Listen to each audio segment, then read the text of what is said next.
የኢትዮጵያ ሲቪል አቪዬሽን ባለስልጣን በበጀት ዓመቱ አንደኛ ሩብ ዓመት በዋናነት በ11 ኤርፖርቶች የአየር ቅኝት መሳሪያዎችና ባለሙያዎችን የፍተሻ ስራ አከናውኛለሁ ብሏል።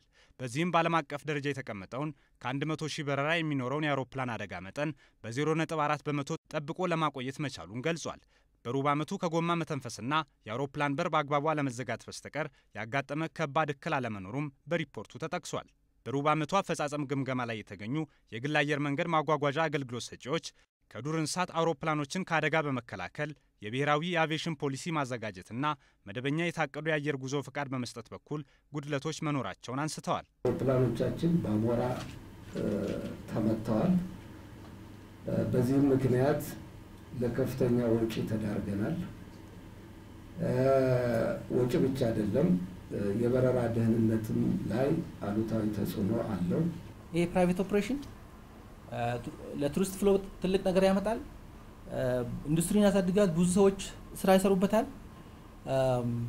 ብዙ ሬቨኒው ደግሞ በቃ ብዙም ያለኑ ሰዎች የተለያየ ሀገር ሄደው እየሰሩ ያሉና ጥቅሙ ሰፊ ነው። ኢትስ ኖት እዚህ ጋር ከምንነጋገረው በላይ ያለፈ ነገር ነውና ለኢንዱስትሪ አቴንሽን ቢሰጥልን። ናሽናል አቪዬሽን ፖሊሲ የሀገሪቱ ትልቁ አምብሬላ ነው የሚሆነው። ስለዚህ እኔ እዚህ የናሽናል አቪዬሽን ፖሊሲ ጥናት አስታውሳለሁ the last 2 years ሰፊ ስራ ሲሰራ እንደነበረና አሁን ግን የት ደረጃ እንደደረሰ አላወኩም። የኢትዮጵያ ሲቪል አቪዬሽን ባለስልጣን ዋና ዳይሬክተር ኮሎኔል ወሰንየለህ ሁነኛው የተባሉ ችግሮች አሉና ከኢትዮጵያ ኤርፖርቶች ድርጅትና ሌሎች የሚመለከታቸው አካላት ጋር በመነጋገር ለመፍታት እየተሰራ ነው ብለዋል። ፖሊሲውን ቢጸድቅ ከዚህ የተለየ ምን የሚጠበቅ ነገር እንደሌለ ማለት ኢሚዲየት በአሁኑ ፖሊሲው በቀጥታ የሚፈታው የመቀመጫ ቁጥር ብቻ ነው። ከዛ የተረፈ ለእውነት ከሆነ የግል ኦፕሬተሮቹ የራሳቸው አቅም ካልሆነ በሲቪል አቪዬሽን በኩል እንደውም በመንግስት በኩል ብዙ ድጋፍ ነው የሚደረግላቸው።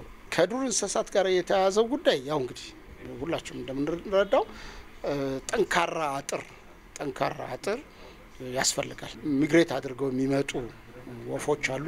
እነሱንም ማለት ሲዝናል የሆነ በሲዝን ከሌላ ቦታ ይመጡ አሉ። እነሱንም የመቆጣጠር ስልት በጥናት አስጠንቷል ኤርፖርቱ። እንግዲህ እነዚህ ተዳምረው ሲሰሩ ሴፍቲው እየተጠበቀ ይሄዳል።